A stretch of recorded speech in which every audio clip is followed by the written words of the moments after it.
अंश पर, कान्हा जिमी कंस पर, क्यों मलेच्छ वंश पर सिंह शिवराज है, वो है हम। और उन लोगों को उस अभागे ने बुलबुल बना दिया, हम बुलबुले हैं इसलिए। आगे वो कहता है, मजहब नहीं सिखाता आपस में बैर रखना, इससे बड़ा झूठ हो सकता है? जहां भी काफिर दिखे बिना पूछे गर्दन उड़ा दो, ये मजहब ही तो सिखा रहा आपस में बैर रखना।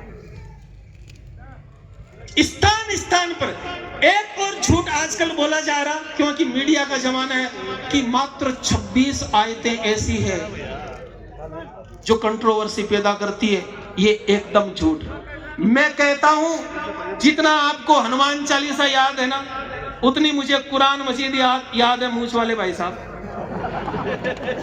लेकिन क्योंकि आपने कहा 15 मिनट से ज्यादा मत बोलना, परंतु मैं रात को 2 बजे उठा, जयपुर में फ्लाइट लेकर के यहाँ आया हूं, और जब तक हिंदू राष्ट्र पूरा स्थापित नहीं कर दूंगा बैठने वाला हूं नहीं। मजहब नहीं सिखाता आपस में बैर रखना, ये कौन बोल रहा?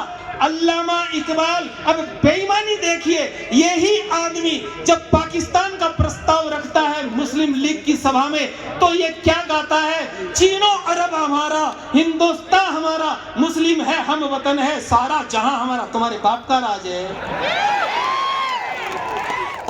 न तो इस देश में मोहम्मद पैदा हुआ, न इस देश में ईसा मसीह पैदा हुए, ये लफंगे घुसपैठिए बन करके आए थे।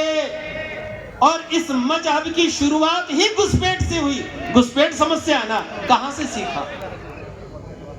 कुरान मजीद की सूरा नंबर 4 की आयत नंबर 71 में वो कहते हैं, या अय्युहल्लजीना आमनु खुजू हिज्रकुम फनफिरू स्वातिन अविनफिरू जमिया।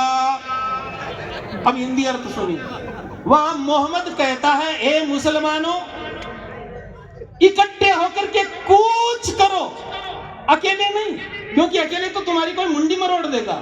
इकट्ठे होकर के हथियार लेकर के बाहर निकलो और जिहाद करो। तो ये जो घुसपैठ करते हैं, यहाँ तीर्थ यात्रा करने के लिए, पंचर निकालने के लिए नहीं आते हैं, जिहाद के लिए आते हैं। और जहां कहीं पर भी ये लोग गए, उन्होंने वहां की जनता को समाप्त किया।